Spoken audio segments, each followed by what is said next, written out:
Hello, everybody. Welcome to Conversations with Peter Boghossian. I am absolutely thrilled to have John McWhorter on. John is one of the world's foremost public intellectuals, author, linguist, scholar. So, John, oh, you're muted there. So, John, tell us before we dive right into it, what does a linguist do? You're a professor of linguistics. What is that? What does that even mean? Well, linguistics it's not translating, and it's definitely not about telling people whether they have good grammar. Linguistics is about identifying how it is that we can speak as fluently and subconsciously and with as much nuance as we do, with the idea being that it couldn't be just that we know tens of thousands of words and we know what the order is. There's a systematicity to it, and languages tend to share a lot of those systematicities. And so we want to know how it is that we speak other than just stringing words together, because it's not as random as that. And then linguistics is really a subject where if you rolled the dice again, many subfields of it would be considered different things. There are people who study how language changes. There are people who study how language differs according to factors like social class or gender or race. In particular, that study would be considered a form of sociology or anthropology. If we roll the dice again, it's as interesting as it is. There are people who are now studying the relationship between computer programming and language. There's so many ways of approaching it, but that's part of why it's such a fascinating subject, because there's so many directions you can go into. So someone just told me, who speaks fluent Mandarin and English, that in Taiwan, the goal when you're speaking like that, the Taiwanese value beauty in their language, and they don't value precision as much as we do in English. Is there something where people import different cultural values onto the language, or are those values built into the language? There is a such thing as linguistic culture. There are people who value using their language in a beautiful way more than others. And so I would say that the Italians are more concerned with that than the Dutch, for example. I don't know about people on the mainland of China versus Taiwan, but I'll take that person's word for it. None of it has anything to do with what the language is like. It's not that its sounds and the order that it puts its words in end up shaping how people feel about its beauty. And this is the question everybody is probably asking. German. Most of us who don't speak German think that German has many strengths, but we don't think of it as beautiful. The clusters of consonants, you wonder how anybody could write an opera in it, Wagner notwithstanding. Right. Nevertheless, native German speakers don't feel that way. They feel that their language is as pretty as we English speakers sometimes feel about our language, when really, I have heard Germans imitate English, American English, as white sausage, banana, banana, banana. That's what we sound like to them. So a lot of these things are very arbitrary. And nevertheless, there are linguistic cultures that value beauty in language more than others. And usually it's for random reasons. Okay, so let me ask you a question I've been thinking about. So it seems to me, and I had a rather heated argument. I have heated arguments with people about such weird things, but I had a heated argument with a woman who's a professor. My claim was that certain languages have, I shouldn't have told you who made which claim. Okay, let me just see if I'm going to scramble that. So one person made the claim that different languages are inherently more difficult than other languages. And a paradigmatic case of that would be Hungarian, or Mandarin, less, or certain things with like lots of irregular, bizarre conjugations. And another person claimed that there is no such thing as a more intrinsically difficult language. And I'm trying to conceal which position was my own. But what do you think about that? Is there some truth to one of those sides? Yes, some languages are more complicated than others. Yay! And it's painfully obvious. Right. One imperative in linguistics is to, if you're going to say that, say it carefully. And there is a sociological tendency to resist the idea that one language is more complicated than another. And you do have to be careful, because there are more things than about being complicated than just how many endings you have or something like that. Right. There are all sorts of ways of being complex. So for example, with Mandarin, what is scary about Mandarin from English is the tones. And so it's not a matter of learning any endings, it's about the tones. Then on the other hand, Mandarin has 4 tones. Many tonal languages have 8, 9 or more. As tonal languages go, Mandarin is actually pretty straightforward. But no, there is no doubt there is no such thing as a natively spoken language that is easy. All languages are considerably complex. If you're going to describe them grammatically in a book, the book is going to run at least 200 pages. There's no such thing as a language that's just bing, bang, boom. But some languages are ridiculously complicated. And the truth is, the people who say that there's no difference, and I say this with full understanding, none of us can know everything. Someone who really thinks that some languages aren't more complicated doesn't happen to be familiar with the range of the world's languages. And so, for example, Navajo, the Native American language, all the verbs are irregular. There's no such thing as a regular verb. That's more complicated than in English, where there is a such thing as a regular verb. And there's just all sorts of ways that languages can get more complex than any of us would know, or even to zero it in more.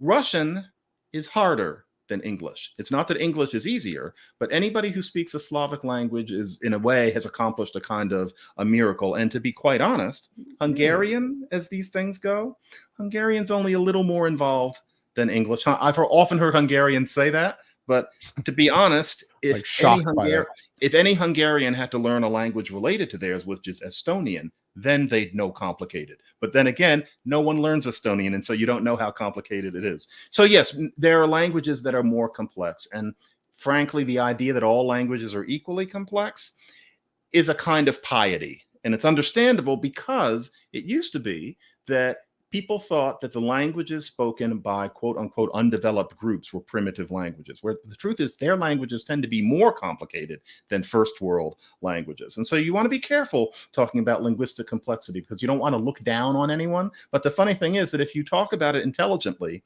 really who you're looking down on is English speakers. Our language is relatively easy. It's not the languages of people from indigenous cultures living on the land. It's a rich question. I've actually done a lot of work on it, and you have to frankly cut through a lot of bullshit to study it and to be allowed to express yourself. But yeah, it's a neat subject. Yeah, because there's a kind of cultural value that we import on that, a kind of unreflective linguistic egalitarianism to say that they're all equal. And so maybe there's another a priori value there. Maybe we're just importing a value. I always thought Russian was easy. Isn't like Russian a phonetic language, or they have like, what's up with that? I thought I always much easier to read, but in terms of the grammatical structure, not only is it complicated, but it's full of irregularities. And then there are all sorts of things about it where we don't want to go too far into the weeds. But in order to talk about walking or running or climbing in Russian, things get so irregular and so subtle that you have to live in it to master it. You can't learn it in a classroom. So yeah, English is murder to learn how to read and write, but that's just scratching the surface. With Russian, you can learn to read it in a day. And unless you're living in it, it's very hard to learn how to speak it well. And therefore I don't. Yeah. Isn't there a language in like Indonesia or something that's artificial or constructed? Indonesian.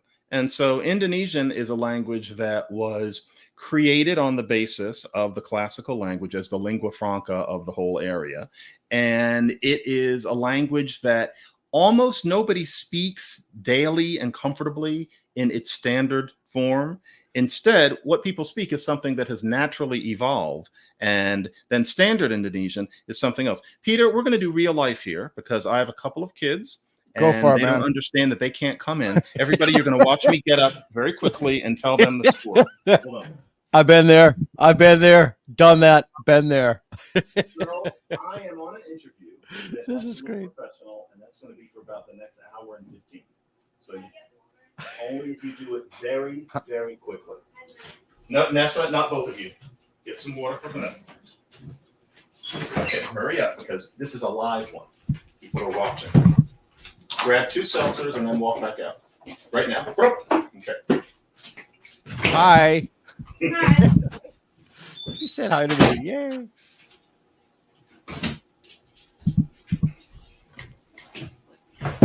Sorry about that. No, it's good. I've been there. My kids are a little older now, so I believe me, I've been there.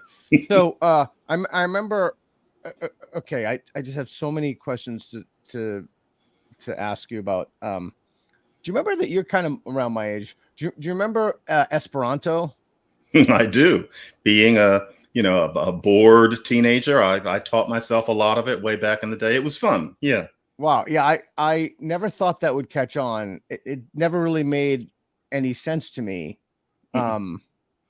So a couple more things, and I have specific questions that I want to ask you, but I'm just so fascinated. Having this ability to understand and see languages must be utterly remarkable. Okay, a few things. Let me just throw out some stuff that has been on my mind. So this person who's living in Taiwan said to me that the people in Taiwan, since they've been cut off from mainland China, they don't have a lot of the words that the mainland Chinese have. And so when he speaks to them, they don't know a lot of the references. And I was thinking, putting aside kind of like the hegemony of television and how that standardizes language, etc. I was thinking that I don't even know if this is a curveball question, but just amusing that I've had. But there's a really good science fiction show, The Expanse, in which the people who live, they call them outers, like on the belt, they have their own language and their own customs and their own traditions. And I've often wondered what would happen to the English language if there were a kind of colony that separated and had very little communication back to Earth. I mean, so I'm asking you this. I'll just throw out I'll just throw that out. But what I really want to know is back to my original question of some languages being more difficult. Does the complexity of the language, is it the case that a more complex language would lead to more offshoots and manifestations, whereas the simpler rules of construction and grammar construction and syntax, there'd be less change and it would be slower? What a fascinating question. Mainland Mandarin and Taiwanese Mandarin are about like American and British. And speakers of both are very interested in the differences. They really enjoy talking about, oh, that's the tone that they use in Taiwanese. That's a term that you would hear in Beijing, etc. But the difference, it's about like us, you and me, listening to the people in the Harry Potter movies. It's about like that.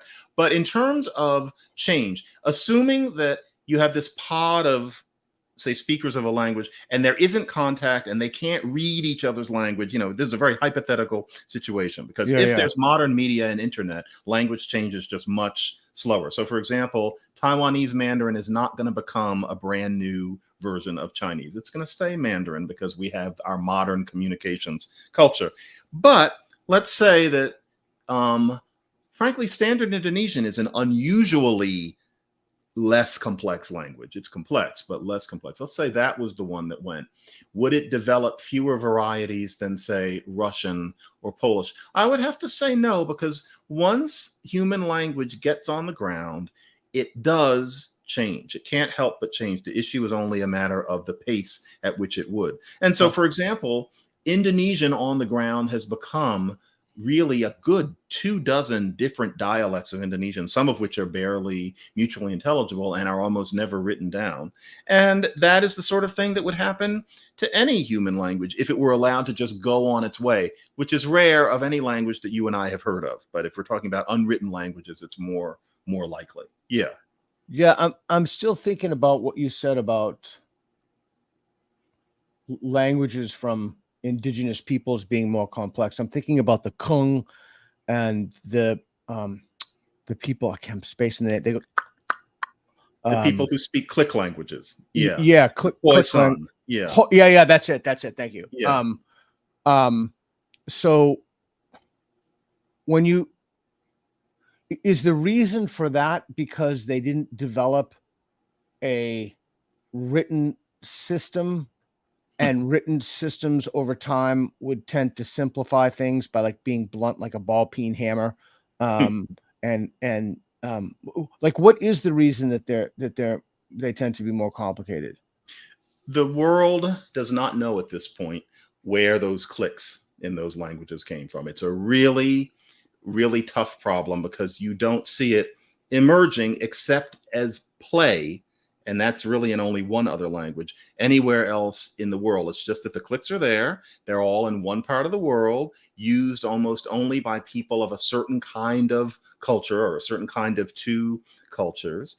And what people are often thinking these days is that it may be that the first language had those clicks. And even then, we don't quite know why, but you can imagine that the first people who spoke maybe wouldn't have thought of the clicks as strange. So they've got the clicks and they keep developing. Then as human beings leave Africa, you could make an argument. There's a fragile article that says this that gets dumped on a lot, but I think they're onto something, where the sound system tends to get a little more streamlined the further that people go away from Africa, because groups tend to split, groups tend to mix, and all of that. You're talking about the ball peen hammer. It's going to wear things down somewhat. And the truth is, I don't think anybody has an answer to this one. The very last languages that would have developed in terms of all 7,000 are the Polynesian ones. And the Polynesian ones, like Samoan and Hawaiian, they have tiny sound systems. They have so few basic sounds that you often find it counterintuitive. Isn't it interesting that the last ones are like that and what are probably the first ones are like that?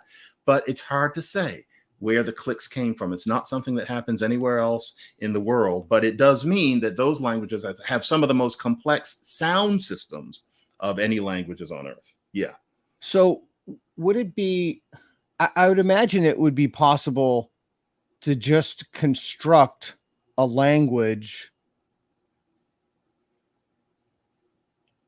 I'm trying to think. So to construct an artificial language that everybody would use, that there's no, I don't want to say idiot proof, but it would be as simple as possible.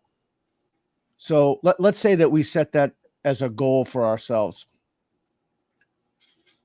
Would the outcome that we produced be contingent upon the starting languages of the people who were involved in the project? Yes, that's a very good question. Esperanto is delightful, but it's painfully obvious that somebody created that in Europe. And his idea is that the universal language is going to have these suffixes for I, you, he, we, and they, etc. What he created, Ludwig Zamenhof, was, God bless it, a kind of an elementary Italian, and he figured that is going to be the basic language. But to tell you the truth, that structure, if a Chinese person learns it, it's hard. All these endings and, the idea that you have to have this fundamental difference between the present and the present progressive, these are not universal features. And so if you were going to make a language that was quote unquote idiot proof, you would have to have, and there's no way Zamenhof could have had this, but you would have to have it. We'd be better at it today. A linguist perspective where you knew what pretty much all languages were like. And you'd realize that what you could create, which could be a real language, would have a lot less of the bells and whistles that we think are necessary. And I've often said, and I'm serious, this could never happen, but Indonesian, it's spoken every day, as opposed to what you would find in a grammar book. The way somebody is talking in Jakarta as they eat their dinner right now, that is the most streamlined language I know of. Where, for example, I went there. I spent a short week in, actually it was on the island of New Guinea, where Indonesian is spoken on the left-hand half. And I learned about 100 words, and just putting the words together, I could have a bit of a life where this wouldn't have worked in Russian. It wouldn't have worked in Hungarian. You have to know at least a little about how to put the words together. But the grammar there is so streamlined that I could walk around and say something like, I don't want an aisle seat. That's too much money for coffee, and be understood and have people patting me on the back. Colloquial Indonesian is the most useful universal language in the world. We would find the words utterly unfamiliar, but grammar would not get in our way very much, and we could be nuanced, interesting human beings using it, as people are using it all the time. All languages overshoot what is really necessary to be a human being. So that was my question to you. Is the sacrifice for that linguistic precision? Actually, no. All languages vastly overshoot what is necessary to linguistic precision, especially because in the thick of ordinary communication, context takes care of more than half. And then with any system, if you need to be very precise, you can. Habits form. Every one of the 7,000 languages that there is to a large extent little habits that have formed where you have to be clearer than you really need to be. And that's just the way languages are. Languages piled on. So for example, and this kind of gets into our whole debates now about pronouns, but a language doesn't have to distinguish he and she. I'm getting there. Hold on. I'm getting there. I have a few other weird questions that I've been discharged that are in my mind. All right. So let me ask you a question. So, and maybe this is a little far afield, but ostension, the idea that you point to something and the thing that you point to has the tag for it, coffee. And other species don't do that. If I point to something, my dog will just smell my finger or what have you. I've tried to train my dogs to, it hasn't worked. So is that a universal human phenomenon? It is. Okay. What you just described, I'll bet if you could look at the brain waves of people who are watching, everybody's attention flagged just a little bit when you said that because it sounds so obvious. But no, that is the keystone of what human language is. The fact that you learn it with animals. You point and the dog or the cat just looks at your finger and smells the finger and doesn't understand what you're doing. The very fact that we know that we're telling each other things, I'm going to open my mouth and you're going to listen and learn something new, no matter how human dogs seem, they are not doing that when they bark at each other. And then labels, the idea that this is a squirrel, this is a mirror, I'm going to make this sound, and this is a bucket. There is no animal that gets a tiny bit beyond that other than human beings. It's a miracle. I wonder if that's a feature of cognitive complexity plus language. Like, I wonder if, and it also has to be a feature of biology. Like, you have to have an appendage, like you have to have an ability to point. I wonder if, I've been thinking about aliens a lot, but I wonder if an alien civilization or culture would work the same way through ostension. I mean, obviously there's no way we would know that, but speaking of aliens, and the Pentecostal belief that people can speak in tongues. It's always fascinated to me when I listen to people who think that they can speak in tongues or watch television shows. I'm a huge sci-fi fan. In which there's aliens and they're communicating and they're never tonal. Never. I've never seen a single person who speaks in tongues whose native language was anything in the West. Even out of the Anglosphere, even anything. I've never heard them, blah, blah, tonal, and it would be interesting. Our tonal language, I guess. So I don't know where I'm going with that, but are tonal languages why is that specific to certain geographies in the world, or like why are some languages tonal and other languages are not tonal?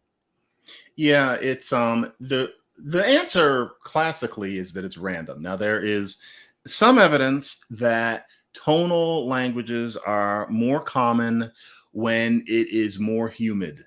And that doesn't mean that every tonal language is spoken somewhere where it's humid, but that a disproportionate number are. And if you happen to know where the tonal languages are in the world, you can't help noticing that they do tend to be closer to the equator. They're probably not going to be down at the edge of South America. There's something to it. Apparently, it has something to do with vocal cords and how well they're going to convey tonality within humidity. Now, some linguists would be basically reading me out of the profession for airing that idea, but I think there might be something to it. But the truth is, tonalness, it happens by accident. I can demonstrate it very quickly. I'm going to say two words: tap, tab. Tap, tab. If I say tab, I'm going to say tab. If I say tap, I'm going to say tap. Now, something that you're not noticing is that I say tap a little higher than tab without even thinking about it. Tap, tab. Now, suppose because of ordinary language change, the consonants at the end of the words drop off. Well, then I'm saying ta, ta.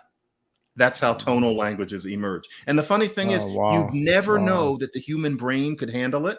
You'd think that that's too fine. But in a language where tap means to pat somebody on the shoulder and tap means that disgusting diet drink, that makes perfect sense to them. Tap, tap, tab, tap. That's how tone happens. Isn't that fascinating? Wow, that's, yeah, I have to pick my mind up. I love that, but that's how it happens. Yeah, it's fascinating. Is there any truth to the idea that around coastal regions that the languages are less pure, less sloppy, like, I don't know, whatever the analog of Hochdeutsch would be, you know, like, is it true that around in coastal regions that's the case? Keep going. Well, I lived in South America for a while, and I noticed every time I went to the coast, I think I lived there for about a year. Every time I went to the coast, I noticed that the people's, or like Chile, like I always had to, it was very difficult for me. But the moment I moved in off of a coast, no matter where I was in the whole continent, and I wonder if that analogized outwards, or I wonder if that was a phenomena. And my Greek was never that good, but I lived in Greece for a little while. I studied classical Greek, and I tried to learn. It was a very difficult language, but I noticed. Yeah, I noticed once I went to the islands or the coast, like all bets are off. Like that's it. Like I just couldn't get anything. So I just was wondering if languages were, I don't know what it would be about a coast, but something about the coast, maybe more isolated. I don't know, that the languages tend to be less pure, less like. Peter, I'm sorry, but with that one, just no. And I think I can kind of follow why one might think so. But when you go inland, there's an awful lot of this mixing as well. Languages, there's 7,000 languages and only so many of them are on the coast. And when they come together, they get mixed up. I would be hard pressed to give a characteristic of languages on the coast as opposed to the interior. And I'm trying because I want a cute factoid or something.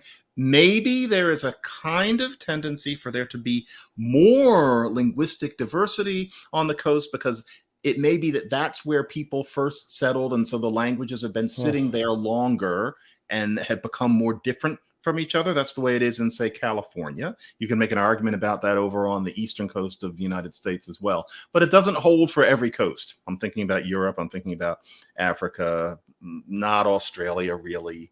So no, but I wish I could say yes. Yeah. So like having, you just have a knowledge base that's fascinating to me.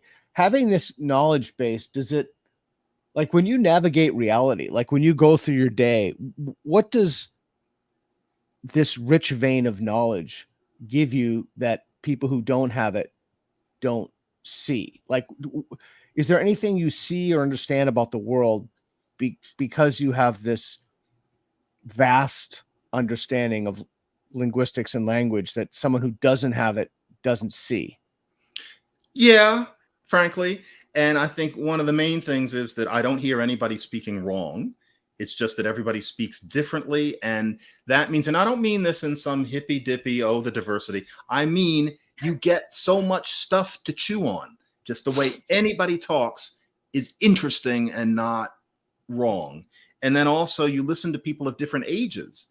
And often I'm thinking, while listening to what they're saying, I'm thinking, listen to those vowels, listen to that expression that they use. Interesting, because, when they were a child in the 1940s, that was regular language. And now listen to them.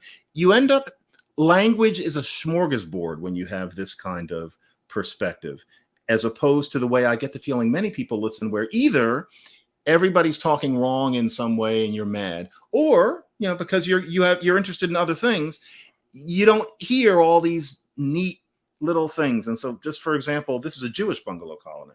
And about a month ago, I was in a big room with somebody and we couldn't find the light switch. And she found the switch. She said, "Oh, let me close the light." I'd never heard anybody say close the light before. And so I didn't say anything to her, but a couple of days later, I kind of looked it up and I found that there's probably a Yiddish history to saying close the light, etc. You're always listening in that way. Oh, That's interesting. the thing that I think you end up having when you've kind of stuck your nose into all these little places the way somebody like me has. God, that's interesting. Yiddish is a fascinating language. My mentor, who escaped Buchenwald, he used to speak some Yiddish, and the expressions are so cool. Like they're just I don't know why. I mean, I'm not Jewish. There's something primordial or visceral or something that resonates with me. All right, I'm gonna get on to the other stuff in a second. Thank you for letting me just get all my questions out. Please. So there's I was talking to an individual the individual I was talking about who lives in Taiwan now, who speaks fluent Mandarin, and he was telling me that there are so many it's just so many words in Mandarin that you don't have in English. And I said, well, like, give me an example of one. And I can't remember the exact detail, but something about like when you're walking up a stairs and there's a slower person in front of you. I mean, there's just like whole complicated story of like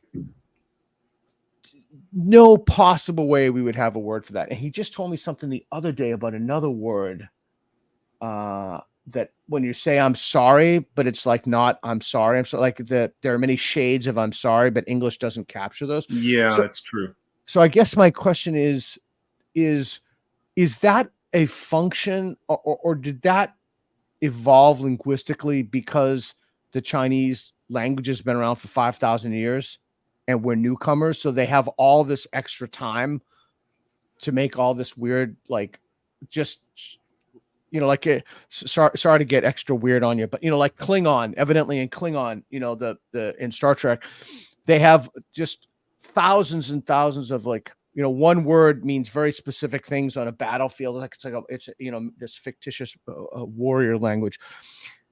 Do you get that kind of linguistic specificity? And I don't even know what to call it. Do you get that because the language has been around for so long? No, that's one of those things. You have to pull the camera back, and it's completely understandable how it feels with the camera in. All languages split up reality differently. No language captures every nuance. And if you master two languages, then you start noticing these differences. Very few of them are about the people themselves. It's less culture than randomness. But for example, you just have to turn the lens back on us. And so, for example, you are parking your car in a rental car lot, and you're in a hurry. And so you leave the car kind of sticking out. There's this nice row, but you don't do it right, and your car kind of sticks out. So I'm telling you, you know what, Peter? I left the car there in the row sticking out. In French, you can't say that. And notice, I'm not saying some tribal language that doesn't have enough words, which doesn't exist. But in French, you can express it, but there is no quick word where you would say it was sticking out. You would say I parked wrong and everybody would know what you meant. But sticking out, not a spontaneous thing to say. Another example, if you learn another language, see if you can learn how to say, you know what? We need to get this over with. Now, everybody can say we need to finish it.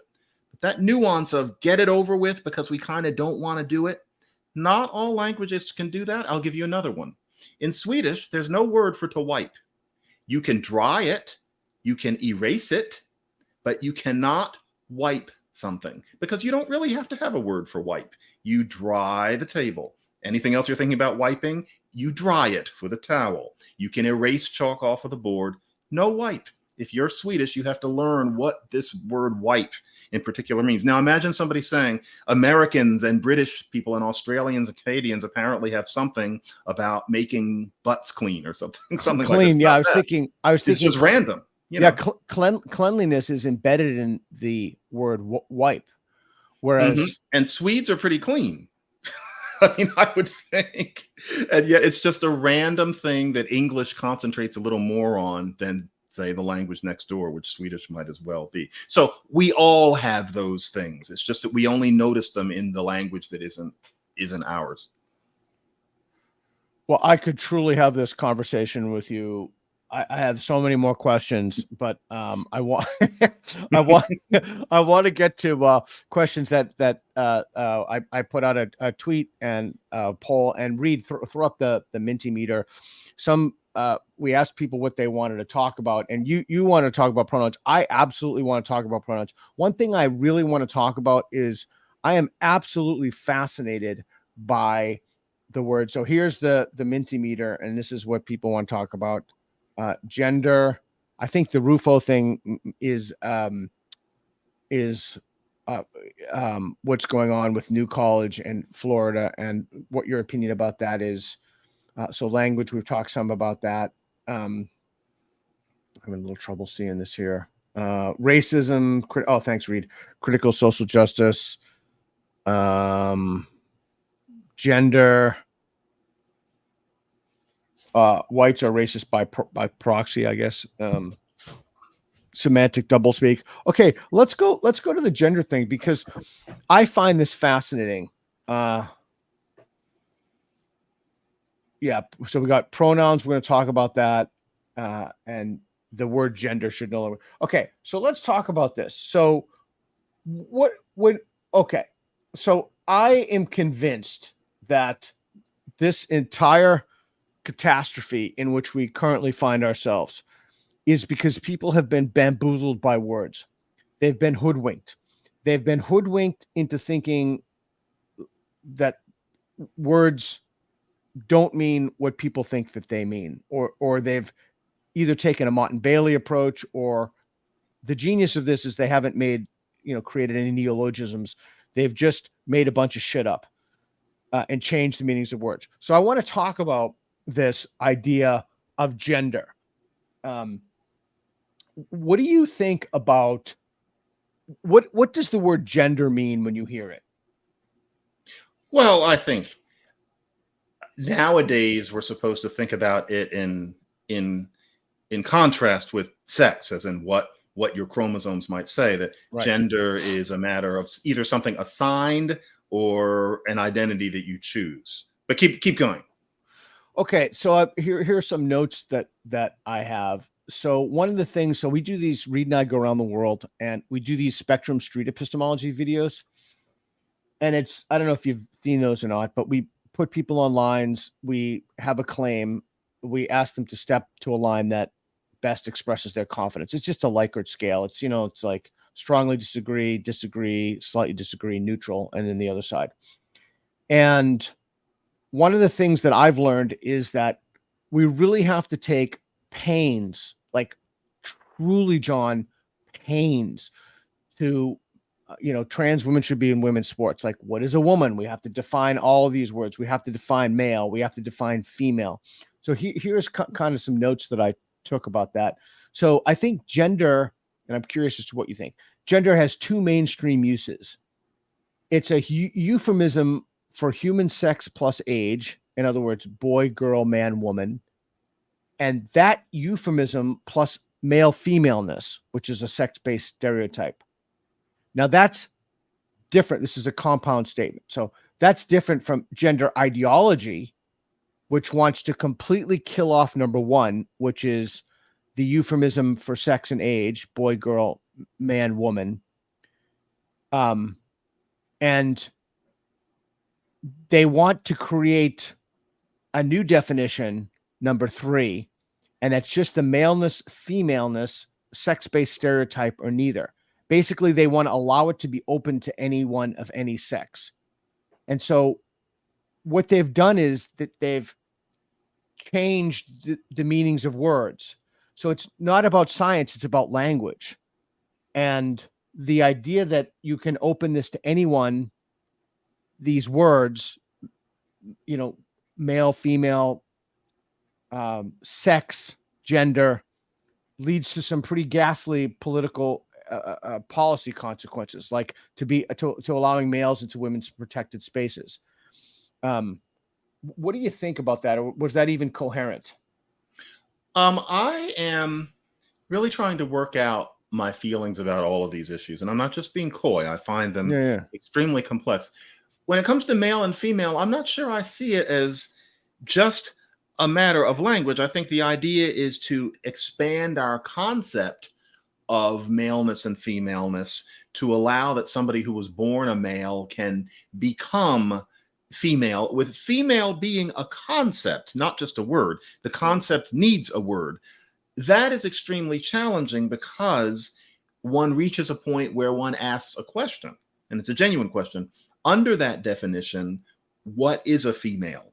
And so is a female somebody who wears a dress? And you have a feeling that the answer to that is no. And then you could ask the same sorts of questions about men, maleness.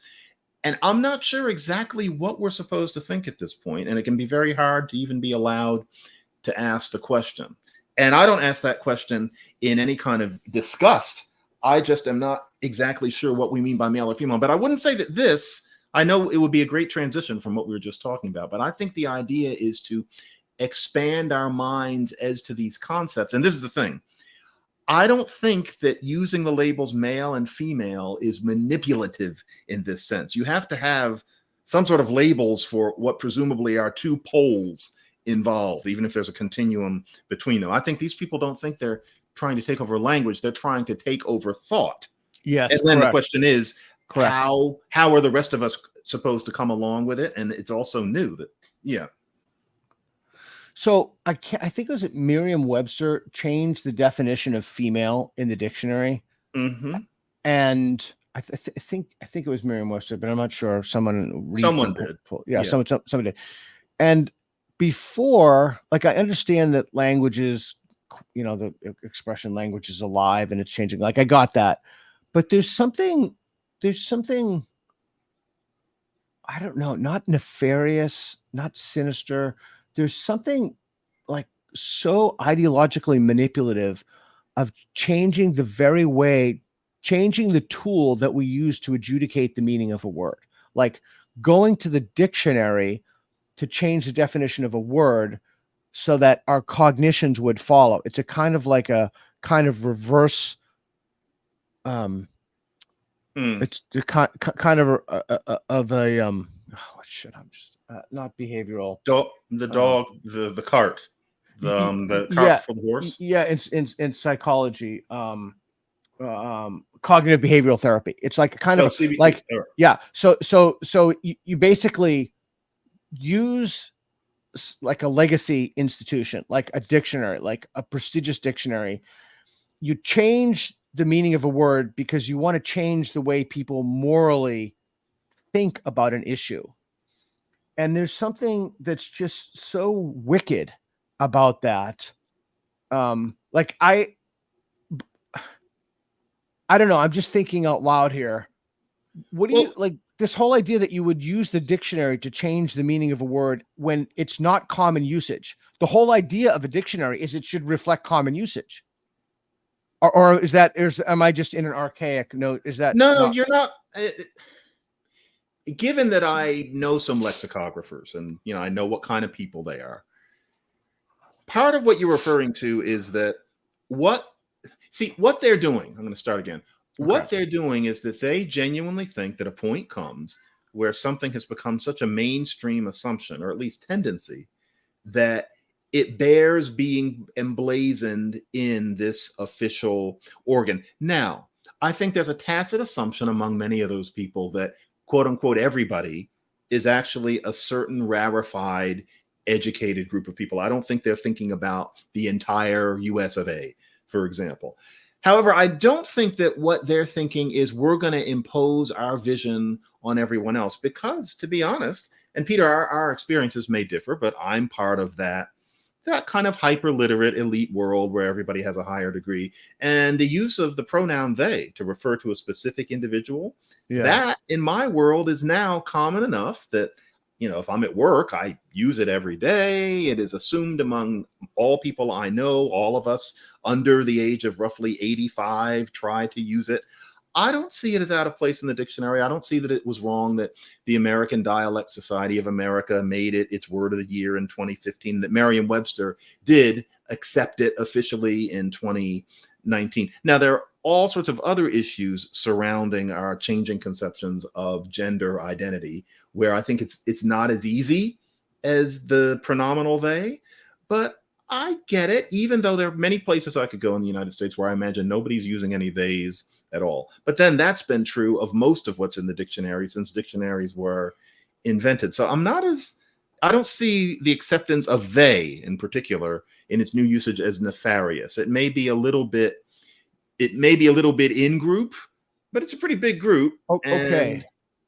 Correct me if I'm wrong, but the difference is with they, you're changing the grammatical rules, but with woman, you're expanding the term and making a claim that contradicts not a linguistic convention, but an established scientific norm. Two answers. One, okay, what they're trying to say is that the chromosomes are not everything. And that is a very interesting argument. And I think we're very much in the middle of it. So they're not denying that the Y chromosome is real. They want us to think beyond it. But two, when it comes to that definition in the dictionaries, I have found it a little bit previous, as they used to put it, in that hasn't been as completely understood and settled in mainstream America of any kind as just the nature of this pronoun. I think there was a political statement there. I don't find it disgusting the way you seem to, but I remember thinking that's a little quick because there just aren't enough people who would agree with this. Yeah, I find myself utterly revolted by it, and not politically or ideologically revolted by it. So let me and not disgusted by it. So let me tell you, let me just think out loud. These were inchoate thoughts, but I'll just bring them to the fore, and you can tell me if my inchoate reasoning is in error. It's Wittgenstein said that the limits of my language are the limits of my world. And it seems like a Machiavellian attempt to jerry-rig language by inserting a kind of Whorf hypothesis into the instruments that we use to figure out the meanings of words. And it's a kind of, did any of that, what I just said, make sense? Very much, yeah. Okay. So let me just pause there. What do you think about that? There is an impulse behind this that says that if we make people use different words, it'll change thought. That is almost always a quixotic effort, but it's understandable that people would think so. Yes, that is true in the case we're talking about. Okay. So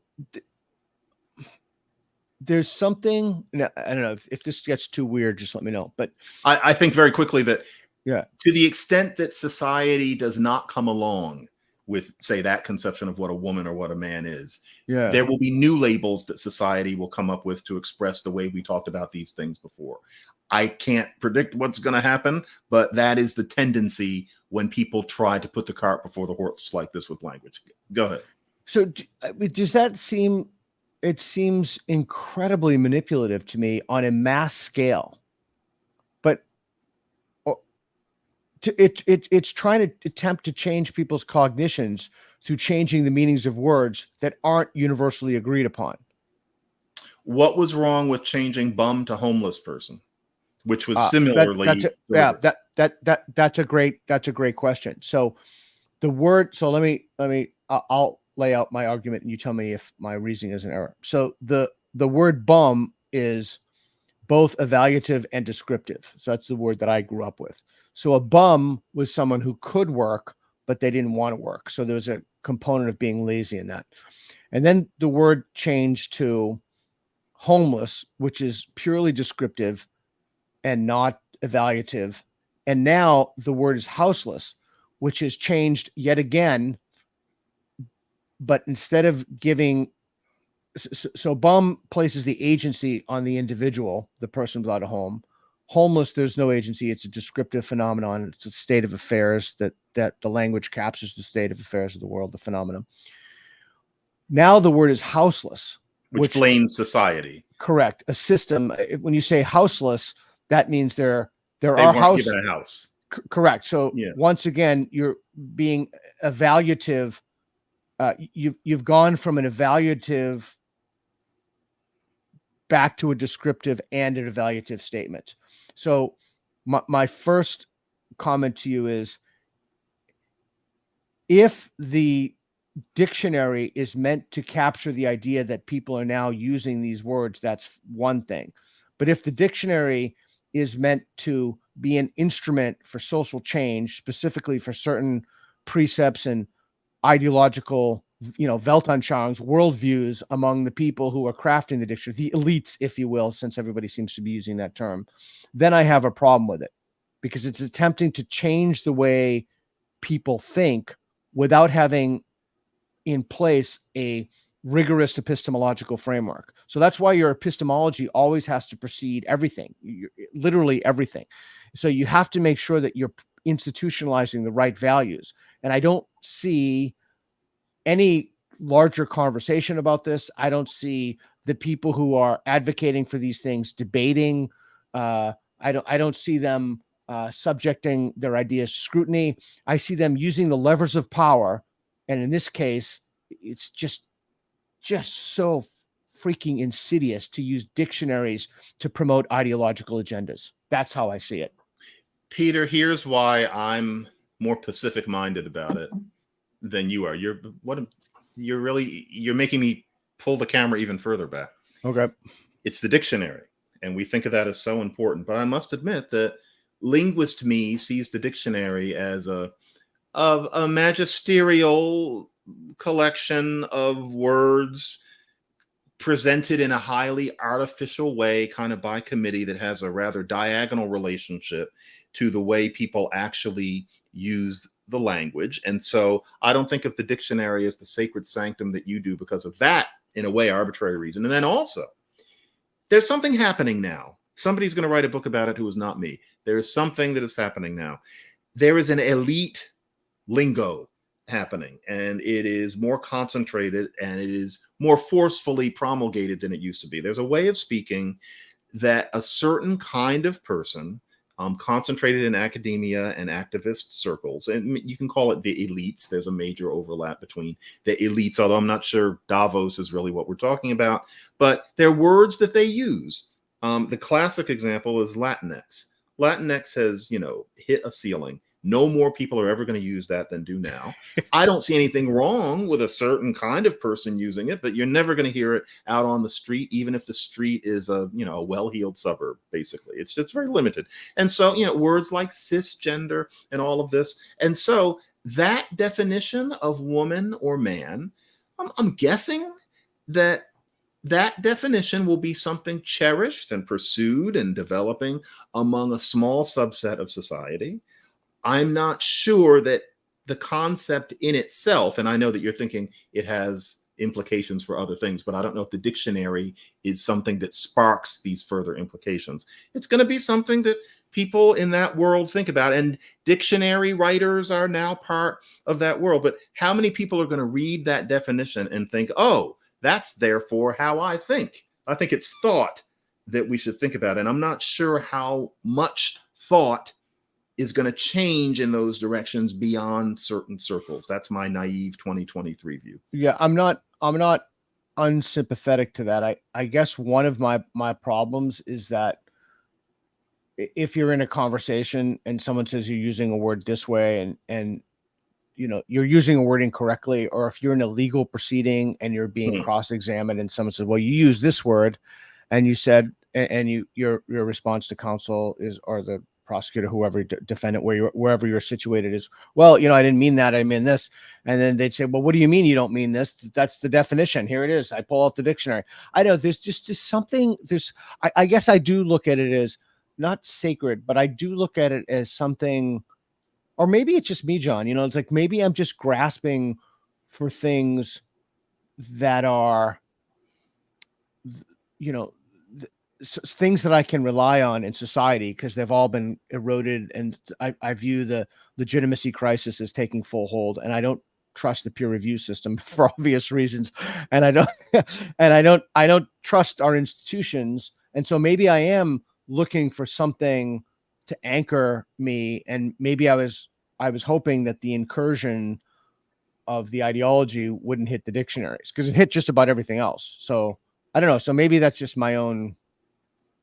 I guess when you meet a non-binary person, Yeah. when you meet a trans person, in my experience, the sincerity is so clear, and the pain they've gone through in the past is so clear and so distressing to hear, that there's a part of me that wants to go with any kind of support that I see as much as I can. Now, do I have questions about issues of, what people do with their bodies at the age of 12 and 13? Sure. But if we're talking about, a 30-year-old adult, I'm inclined to think they've been through enough, and I can't see that there's anything wrong with what they're doing. And therefore, the dictionary, okay, what's really important is thought and how people are treated in society. I can put myself in your head, but I try to not hate what people do unless it's necessary. And as you know, I wrote Woke Racism out of great fury. book. That was book. thank you. That was a bourbon-fueled Jeremiad. I was disgusted for 2 years. However, not with these issues. At least I can't say that I feel anything like that yet. It's something very large is happening with a very large bunch of people, and the dictionary is now part of this. Let's call it the woke world. Yeah, but they think they're doing good. I think they think they're doing a good thing. Would you agree with that? Yeah, I think well, I agree with some of it. I'm not willing to cede the dictionary. It should be one of the few things that's sacrosanct. I agree, and staunchly, like you, in liberal principles, I agree. If anybody wants to change their body when they're 18, not only should they have the right to do that, but they should be treated with dignity and respect. As a friend of mine told me a case that there was this individual's house got attacked, and they had a couple of young bucks in the house, and they went down and they chased down and they hunted down the aggressor, and evidently there was some kind of altercation, fisticuffs or what have you. And the reason that this person attacked their house is because they thought that they got the wrong house, and they thought that they were attacking a trans person's house. And there's simply no doubt whatsoever that trans people face discrimination in the workforce, for example. And I was just reading something about Michael Shermer is also tweeting about chess now, whether or not they want to have separate categories for chess.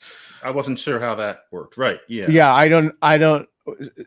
So we'll bracket that for a second. But so yeah, as part and parcel of every conversation, I strongly believe in people's rights to pursue any kind of life that they want to lead once they're 18. And 18, because that's the age of consent in this country. It's the age of consent with tattoos for almost guns, or not. Alcohol is 21, but I'm not willing to cede the dictionary, and I'm not willing to.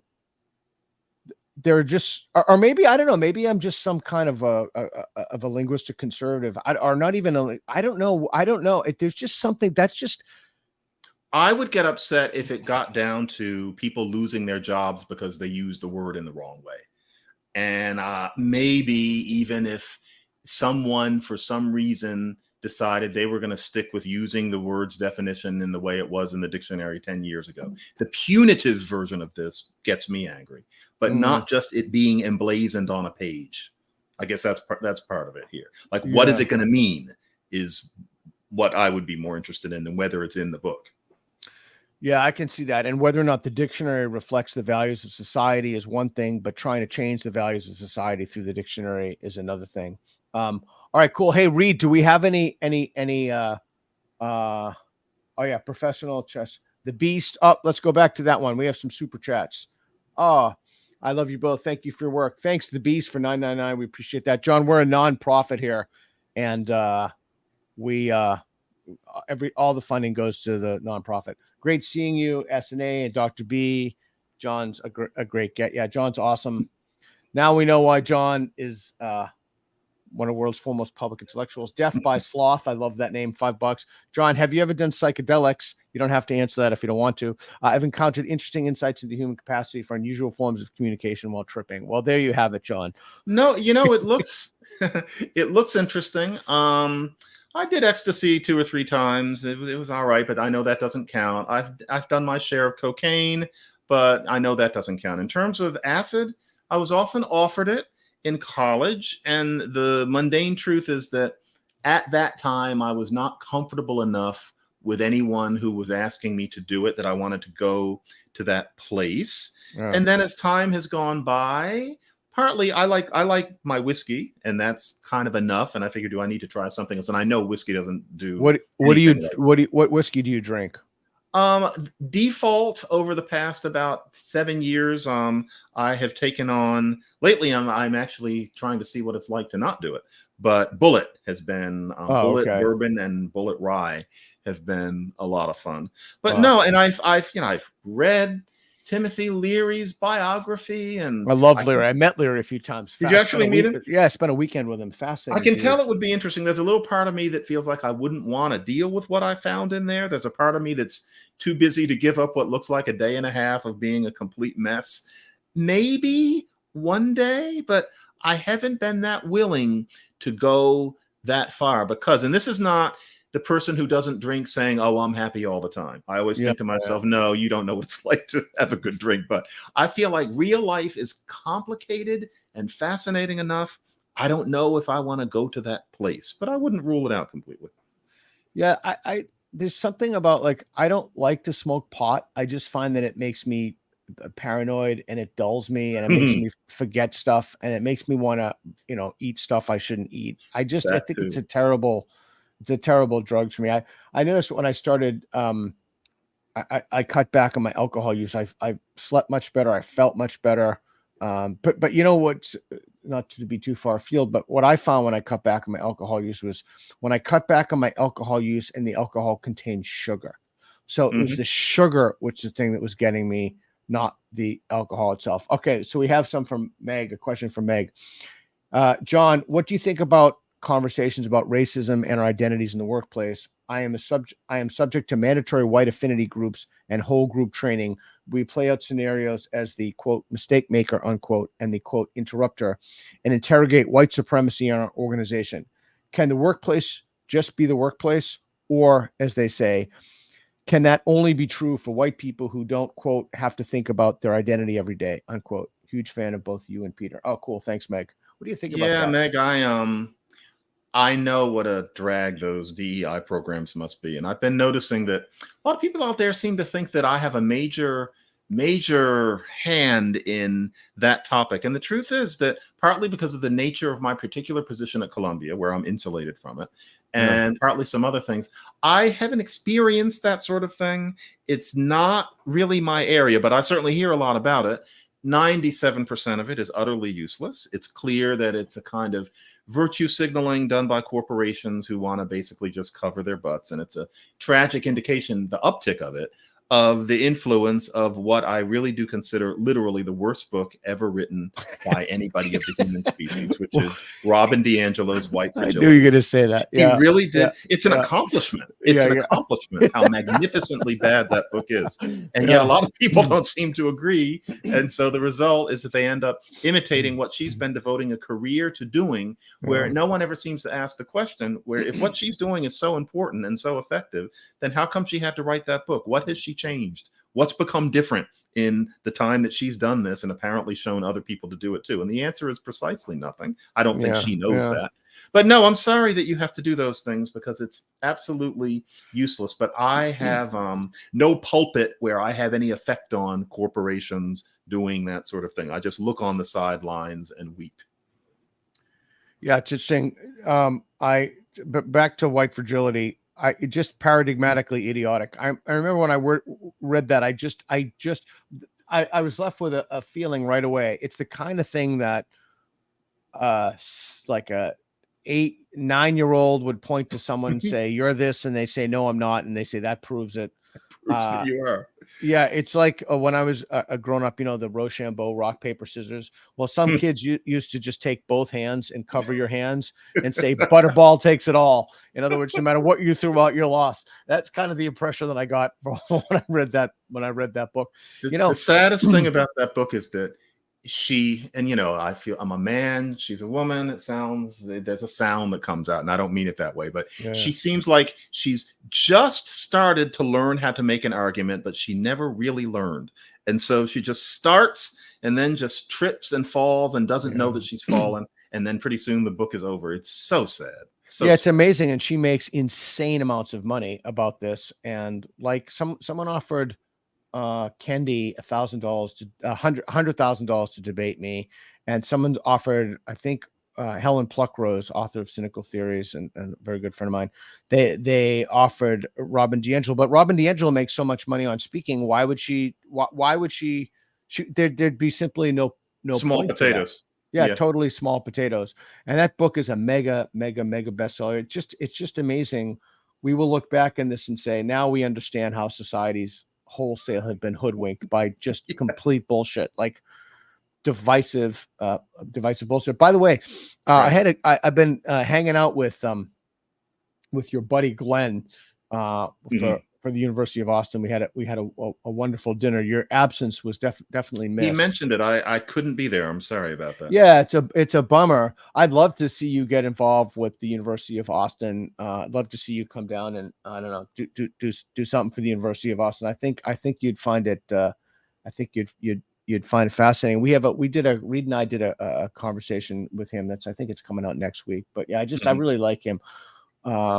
He's we had a conversation about, I asked you in your life, like, how does linguistics, like when you have this knowledge, what do you see that other people don't see?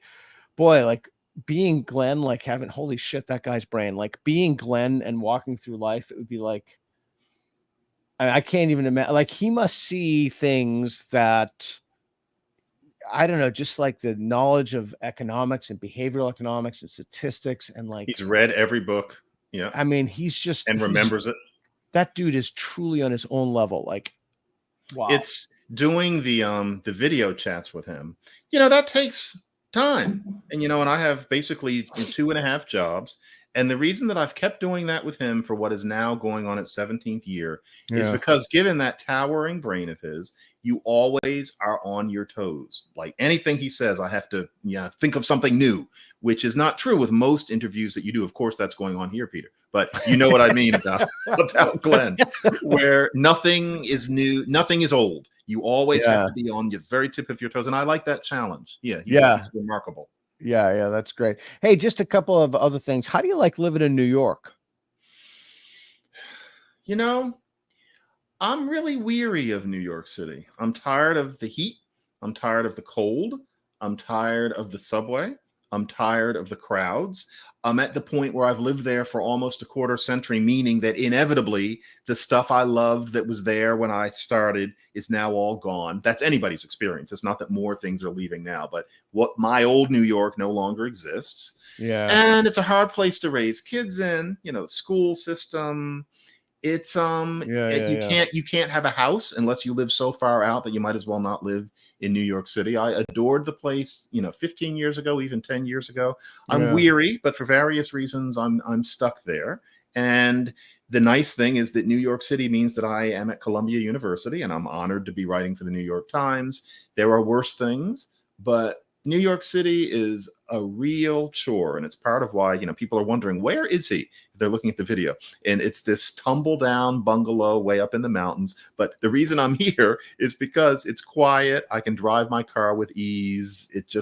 I can relax in a way that you just can't in New York City, especially these days. So that's how I like New York. I'm over it, and I hate saying that, but I'm over it. Yeah, I'm over it. I went there for graduate school, and that was another lifetime ago. But I just went back. I was on Gutfeld. I don't know if you've been on Gutfeld yet. I'm happy to make that connection. You've been on, haven't you? I did Red Eye many times. I was on Gutfeld one time. Yes. Okay. Yeah. Okay. So you're on. So I went, and I was just struck by a few things. Reed and I go all around the world, as I said, and I'm I was so struck. When I was in the subway system, everybody kept jumping the turnstile. And I don't mean like one or two people. I mean, I would just sit there and watch the people You jump the see it all the turnstile. time. I'm like, Yeah. holy shit. Like, and I figured, well, it was just at my hotel. Maybe if I went to another hotel, they wouldn't be jumping the No, turnstile. it's No, they're everywhere. jumping the turnstile everywhere. So when I was in London, Reed and I were in London. I was telling that to Andrew Doyle. I'm like, dude, I can't believe like all these people are just jumping the turnstile. And and he said, I've been living and growing up, and I've never seen anybody jump the turnstile. And I'm like, what? Wait, what? And Wow. so, so I would just stand there every time I went, and I took the tube, 4, 5, 6 times a day. I almost never took a Lyft or an Uber, and I just didn't see anybody jump like I literally didn't see anybody. And they have a kind of way of treating the comments. When we were in Australia, Reed and I saw that as well. They have just a way of treating the comments that I don't know. It just doesn't bode well. Or maybe it's just certain cities. I don't know, but it's something in There's Portland. something special about New York, and it's at the point. What one of my daughters, you actually saw her briefly here. She's 11, and it's getting to the point where she's going to need to go around the city by herself. And with the nature of the subway at this point, I'm uncomfortable with letting her beyond my sight in the subway. That's not a city that you want to pay taxes in. It's exhausting. It's really exhausting. That's why I moved out of Portland, and it was one of the best things I've ever these done. days, yeah. I mean, the city has definitely cleaned itself up recently, to be sure, from when I left. So there's no question about that. But I'm looking. I think I'm gonna go down to Austin part time. But anyway, all right. We have a couple more super chats, and let's see what we got there. Ian Andrews, $5. Thanks, Ian. It's like 1984 with Newspeak. You change the meaning, you change concept, and change how people are able to express thought. Yeah, but except it doesn't work. It is the problem. Everybody thinks that. Yeah. I was also thinking about semiotics. All right, Reed, what's the next one? Foliage, $2 because it makes them feel better. Isn't reason to lie. Oh yeah. But I don't have here. I'm going to use a pretentious word.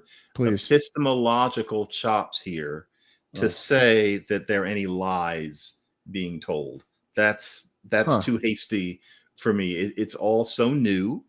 I can't be that glib yet. If I knew that it was a lie, I wouldn't say, well, it makes them feel better, unless we were talking about something extremely trivial, or we were talking about people leading hideous lives and, well, let them believe that Jesus loves them. But in this case, it's that I'm still waiting to get a sense of what all of this means. Ask me in 5 years and maybe I'll be glibber. But here, no, I can't say lie yet. So it could be a segue into a new morality. Yeah. I mean, I'm waiting to see. I don't want to be closed off to it prematurely. Yeah, cool. Rosenthal and Shmuel, $10. Hey, it's interesting to note that Kendiism involves redefinition of terms, i.e., the word racism. We didn't talk about that, but yeah, and affects meaning, thereby causes confusion, similar to man. Yeah, so even then, the power and privilege of racism has been, and that always seems to me to be demonstrably false. I mean, that you would need. Forget about reverse racism for a minute, but if that really were the case, then you could look at the small, the white farmers in what's known as Zimbabwe, and they could hurl racial epithets at black people, and they would be justified under the new definition of racism, right? Because they don't have the power. So there's something to me that seems, I don't know, false might not be the word, not miscalibrated, but not fallacious. Maybe wrong about that. I don't know. I would call it fake, really. I mean, fake. Okay. Kendi's definition of racism is that if there's any kind of inequality, if there's any kind of disparity, then it must be due to racism, by which he means it must be due to something unjust having to do with people having too much power over others. And that is an idea that isn't insane, but I think that almost anybody can see that it's hopelessly oversimplified. And in 2020, when the world was turning upside down, Kendi acquired a certain amount of influence, partly, and I hate to say this. Am I allowed to say this in public? I think cult of personality is part of how influence happens in all cases. And Kendi has the name Kendi, which lends a certain authenticity. He wears dreadlocks, which is seen as a marked choice for a professor. and he has chocolate dark skin. That intimidates a lot of white people. I think white people see him and they think we're supposed to listen to this person because his name sounds kind of like Malcolm X's, and he's dark and he has dreadlocks, and so he's authentic. Yeah. And the truth is, this is the theme of our discussion here. I think a lot of people have pretended that his simplistic definitions were, God's sense for about 2 years. But my sense is that there is a pushback happening. The pendulum 100%. is 100%. shifting. He is not revered the way he was in, say, 2021. And for anybody who's thinking that, I have some sort of jealousy, to be perfectly honest, where my life is now, there is literally nothing he has that I need. It's not jealousy. What worried me, I was disgusted to see people pretending to think that racism really is something that simple. And, you can fool some of the people some of the time, et cetera, et cetera. I don't think it's happening. And so, yes, somebody can come along and say, we're going to call racism basically anything we don't like. And that'll last a few years, and then reality sets back in, because language is not as effective as a rhetorical tool as many people might think. Huh. Interesting. Yeah.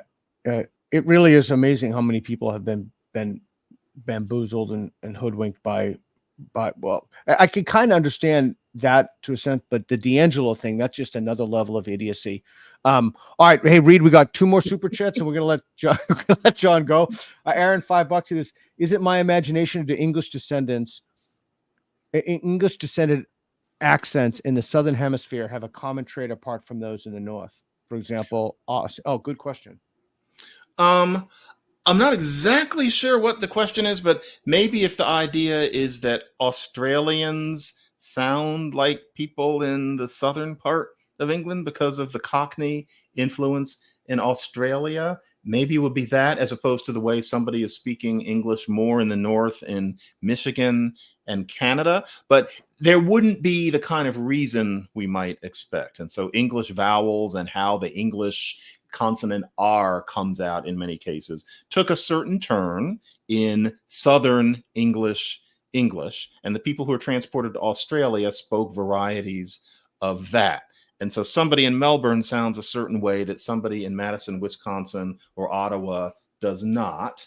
But that's because of the turn that British English took starting in the late 1700s, as opposed to other English, which stayed the way it was. This oversimplifies only slightly. And that's how we two are talking and how people northerly speak.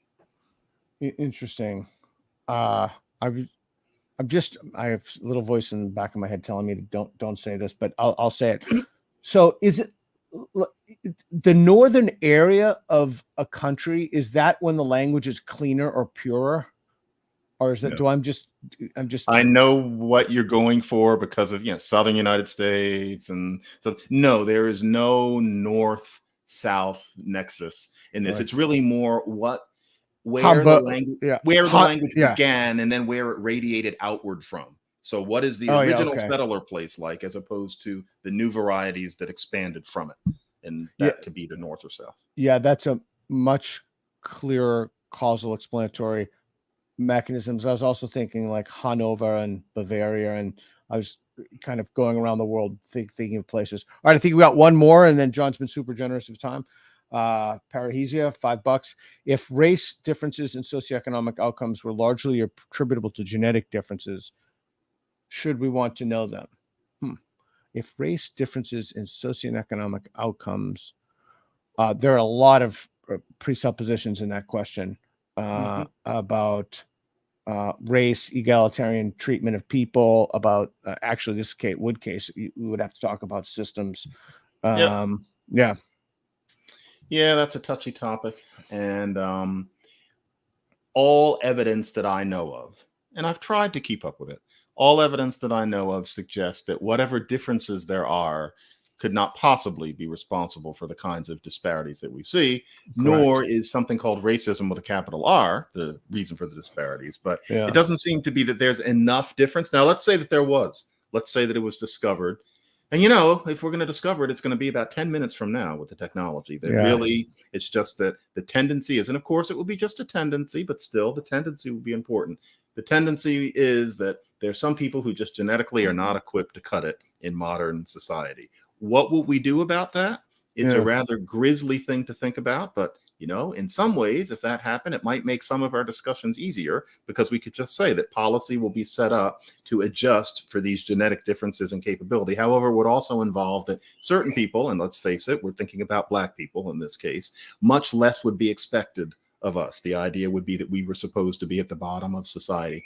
I am very relieved that I see very little evidence that that's the way it's going to come out. Although I will also say that the idea that there are going to be no genetic differences between the races at all, it's one of the most unscientific things I have ever heard. Of course, there are going to be differences, just like there are in our appearances. Why would it only stop there? But how significant are those differences going to be?